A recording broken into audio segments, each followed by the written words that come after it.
Does how you dress send a message about you? That's what we're talking about on today's episode, or this week's episode of Simply Single. I hope that you'll stay with us, because first, we're going to send it out to the street and find out, does how you dress say anything about you? Okay. Without a doubt. I mean, I wouldn't say that how you dress defines you, because I wouldn't want to say, because I'm wearing this scarf, it reflects, it doesn't define me, but I say it definitely is a reflection of who you are and what you think about yourself. I believe that what I wear says a lot about me. I think that it expresses my personality. It allows people to understand who I am as a person. It gives me the opportunity to express how I feel through what I'm wearing. You look to pop culture and you look to the Hollywood and all the stars and you see them dressing in a certain way. I think they're definitely sending out a message, because you get to choose what you wear. And that's why I always choose to dress myself modestly. Okay. But thank you for giving us your thoughts. This is a kind of a touchy topic in today's world, I think, how you dress, and whether or not, especially for women, does how you dress say something about you or send messages out about you? A lot of people feel like they dress just because that's how they like to dress. And whatever they put on is they put on because they're comfortable in it, and that's just how they feel like. They don't seem to believe that what you put on actually sends a message to other people about you. So what do you think? Does how do you dress send a message out about you and the person that you are? Yeah, I think it's a billboard. You think it's a billboard? I think it's a personal billboard. I like that. Yeah, it shows, I think, who I am, what I think about me, and what I want others to think about me. It's a big billboard. I love when Pastor Bird says in his preaching, he says, you have to take out the for sale and on sale. And it's true, because it's telling a message. Whatever you want to think about me, hey, I'm showing it. Okay, well, today's conventional wisdom, I've been a big fan of What Not to Wear. I didn't know if anybody else used to watch that show. Love that show, right? Yes. And it's amazing how many, particularly women, that they would bring on who were very comfortable showing lots of skin and lots of body parts. Lots of pajama pants. Oh, yeah. Those were the ones that used to tear me up. Okay, and we're very unaware, so they would say, about the message that they were sending. And it was really about, well, I just do it because this is what I like. And now today, let's be honest, today we got lots of cleavage, lots of breasts, lots of very, very short skirts and dresses. And, and we seem to feel like we're not saying anything about ourselves. We're just doing this because we like the fashion. We like how it looks on us. Well, we all are Christians, and as women of God, once you give your life to Christ, your thoughts, they change. So, and your desires, they change. And so being in the world, we can't really knock them for wearing that, because they're in the world. You know what I mean? That's what they do. Like, we can't knock sinners for sinning. They're in the world. They're sinners. So, like, when we've got to kind of like take the lead on that. Church women, saved women, if we're dressing just like the world, then that to me is a problem. You know what I mean? That to me is a problem. So I think that instead of looking at, like, that's the culture, you know what I mean? That's how they're dressing. But let the gospel artists and maybe, the church women and the Christians, we should probably set the example. And sometimes you go to the church and it looks like the club too. Yeah. It looks like the club too. I think that what happens is we as women a lot of times don't know how to make ourselves, let's say, appealing to men. If we're trying to attract, that's a difference between looking like you're on sale or Exactly.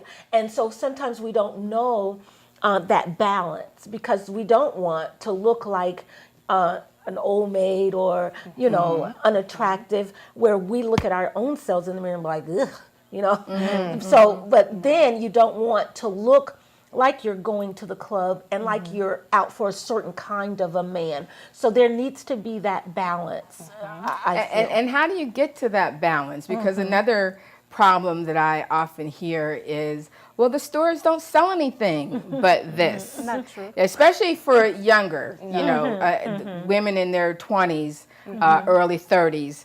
The stores don't sell anything. It's too hard to find something, Well, I disagree. I had made the joke offset that I had bought a dress from the teenage department, and I'm 35, so that means it's a tunic, and I wear it with exactly. And I have to say, it does scare me going into the teenage department because there are some scantily clad clothing. I've got a little boy, and I'm just thankful that I'm not having to worry about his wardrobe like that. But nowadays it is, you can find stuff, you can always find stuff, but especially for the younger generation, it's a little bit more difficult. And I mean, when you open up fashion magazines, they've got, 7 feet tall, 50-pound women, wearing about a third of the clothes that they really need to be wearing. Right. And that's who we see on a regular basis. And so, go ahead, Dominique. What are you I'm going to itching say? to say I was something. just saying, chomping at the bit. My thing, because this is my passion, because you would look at the magazines and that's what you see. But when we give our lives to Christ, we're supposed to be transformed. We are supposed to set the example. So we're no longer, looking at the pattern of this world. Now we setting the trends. And I stand boldly, and proud.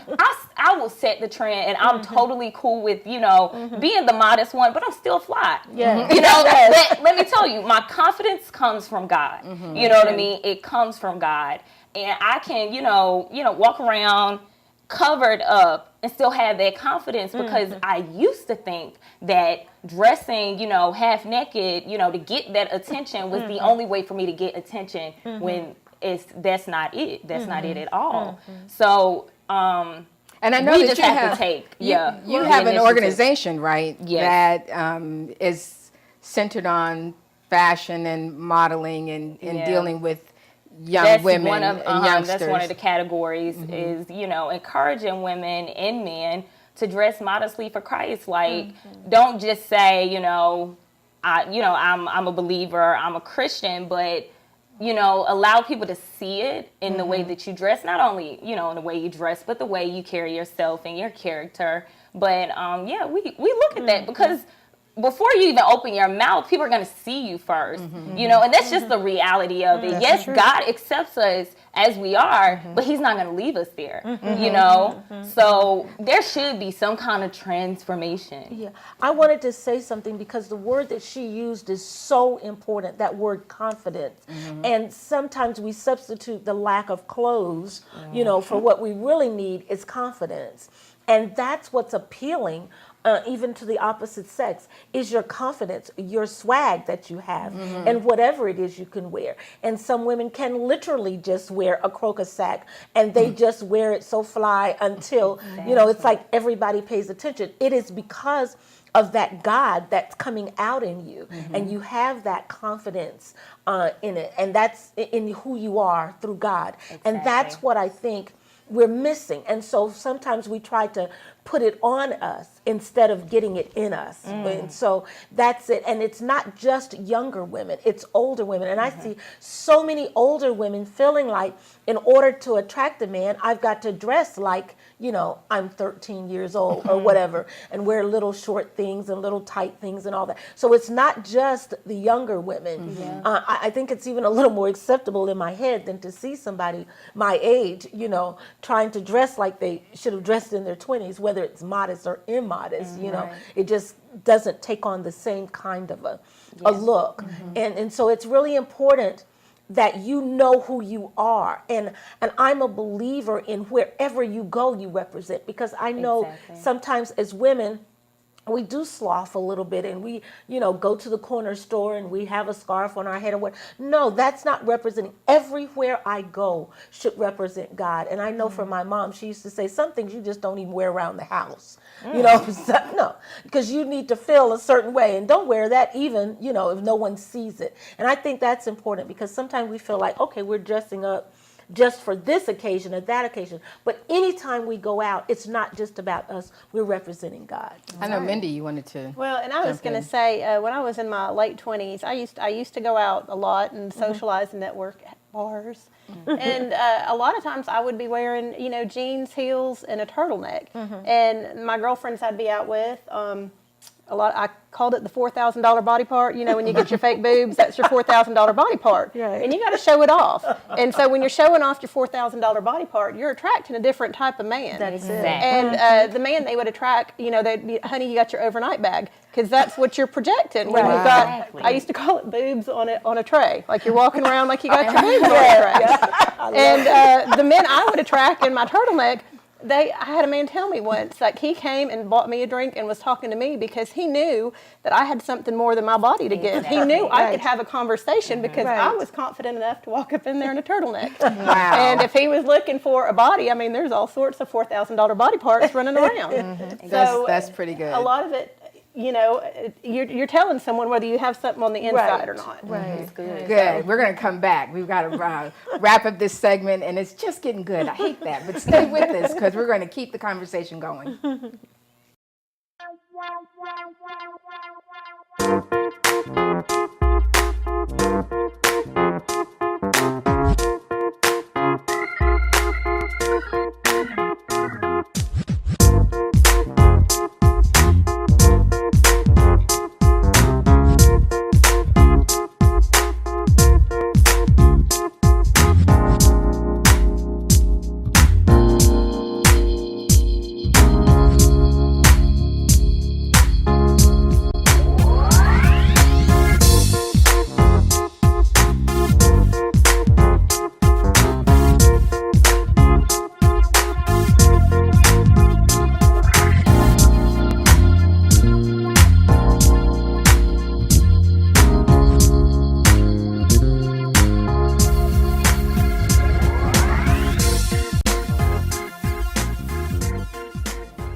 Well, thanks for coming back with us because we got to keep this conversation going about dress. I'm amazed at how a lot of our young people, particularly since I deal with a lot of young people, still just don't get it as far as what they're choosing to wear and the fact that it communicates an actual message.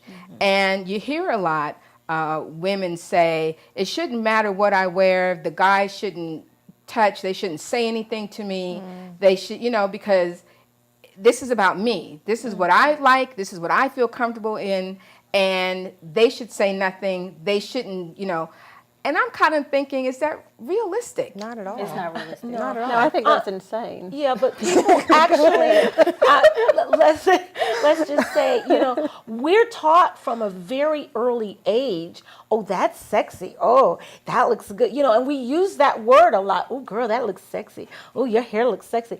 Until that is what is programmed in a lot of, not just young people, but, women's minds. Is that we are selling sex. And so they really get the idea that, oh, it's just who I am. They shouldn't matter or whatever. But it has been seared in your subconscious that I'm supposed to portray sexiness and being sexy. And it's very hard then for them to translate that, even when they do become Christians, as to what it's supposed to be. Because then I call it the, not discriminating against any religion, but the Kojic dress or whatever. And that's with the shoes, with the purse and the hat matching. And the suit. Yes, and the suit. Right. And so we translate from, dressing, scantily, like what rave would have or whatever, to the Kojic dress. And we're like, well, I don't want to look like that either. So where do I fall in there? And what do you all think? I know exactly what you're saying because when I rededicated my life to Christ, I was thinking, okay, I want to do everything right. And so I was like dressing like an old lady and I was already a thrifter. So, a lot of my stuff was some old lady stuff. But God, like he kind of helped me with that because I'm like, the people that I'm ministering to the youth. They're not going to dress like this. Right. So I'm saying, I'm giving God the credit. I really am, that he even helped me in my attire or whatever. You can take some of the stuff that's short, like if it's supposed to be a dress, if they're selling it as a dress, you can't wear it as a tunic. Put some leggings on. Or if you have a low cut shirt, put on a cami, maybe put on a scarf. If the arms are out, put on a cardigan. You can make it fly. You really can make it your own. You can. And still be appealing to exactly. yourself and the opposite sex. I think the values that parents, the culture put in us is very important because we know every woman knows when she's dressing up what she's doing, what kind of people and what kind of attention. She's very much aware of it. Every one of us, I know it. And the values, see, like a diamond, you find where? Deep in the dirt. Absolutely. Inside is very hard to get. And the person to get that diamond has to pay a high price. And it's very and work difficult. hard. A wealthy man gonna get that diamond. Now, cheap rocks, where do you find? Come on now. Right on the surface. On the top of the ground, anyone can get it, can grab it, throw away, and just play with it.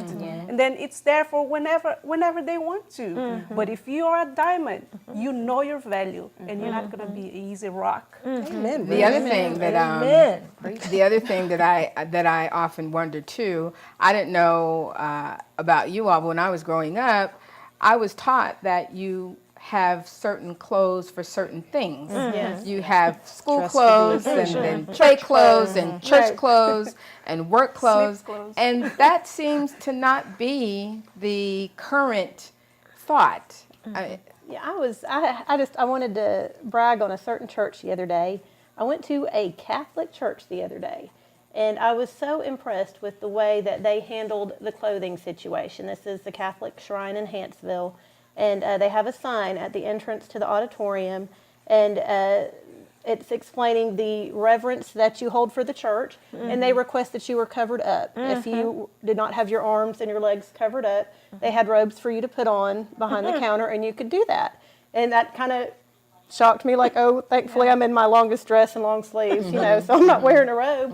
But I went in, and there were people there in sweatshirts and blue jeans, and there were people there in suits, and there were people there in long dresses, and it did not matter to them the type. It didn't have to be formal. You didn't have to have the matching suit. You just needed to be covered in decency. And they provided the covering for you. One of the members of the church said, it's not about how much money you have. It's about being decent and reverential and respectful. And I sat there. I had not seen a church do that so well, because so often if people are reverential, they kind of put them in a certain financial class or there seems to be a loss, and I thought that was such a great example that it didn't matter if it was a dress or a suit, or if you're just in a long sleeve T-shirt and jeans. It's about being decent.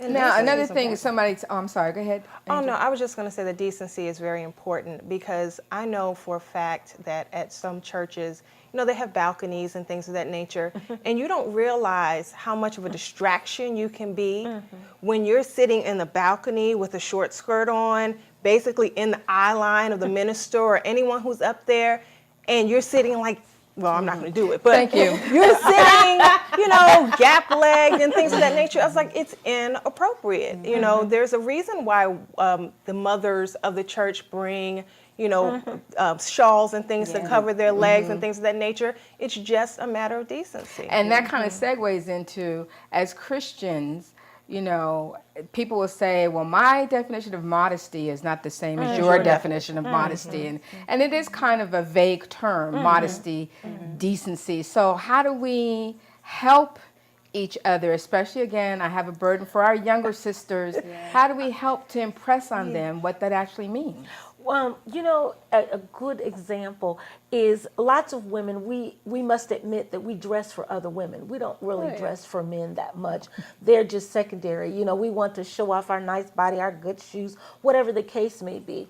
But you can actually know what's modest or decent by what men say to you. Ooh, the way they say, the way they look, the way they come on, you will know whether you're decent and what message you're sending, because, you know, they don't hesitate to say, oh, girl, ooh, what you doing tonight? You know, whatever the case may be.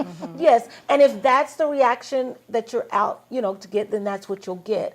But those, even the men that come and approach you, you will know normally by how they approach you what message you're bringing across. You'll know. That's good. And usually, if you have to second guess yourself, like, oh, Right. is this too short? Or if you're pulling down Yep. on it, then you already know the answer That's to right. it. And then my motto, what I share with the youth, the way you dress is the way you'll be addressed. So just keep that in mind, you know, when you're getting ready. And the help, like I said, God helped me out. You know, if I had to question it, if I was having second guess, I was like, okay, yeah, let me put this on with it, you know. Yeah. Well, what do we feel about how we look, and then the men that do come and approach us sometime? You know, do we have a certain standard of, well, my man has to have this, he's got to smell like this, he's got to, you know, what do we feel about that? I mean, come on, I live in the country, so You gotta match my swag.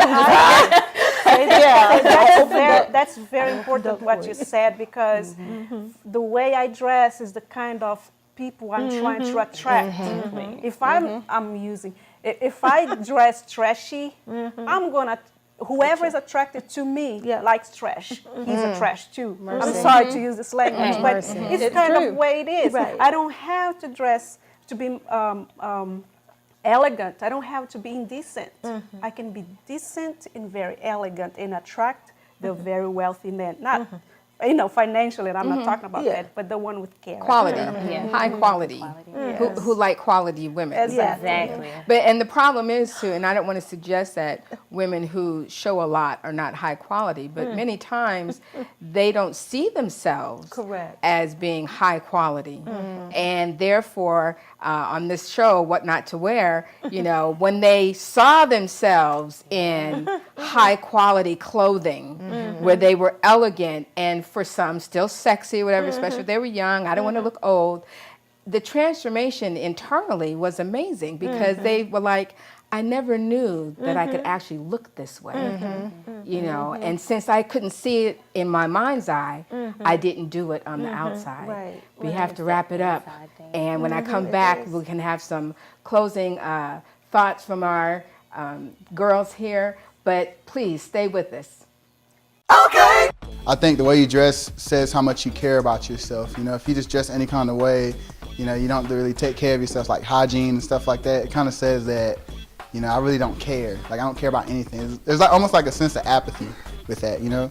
But when you dress, you know, for success, I feel like it displays a certain character about you. You know, it says a lot about you. I grew up like in the grunge era, and so for years I cultivated this homeless man look.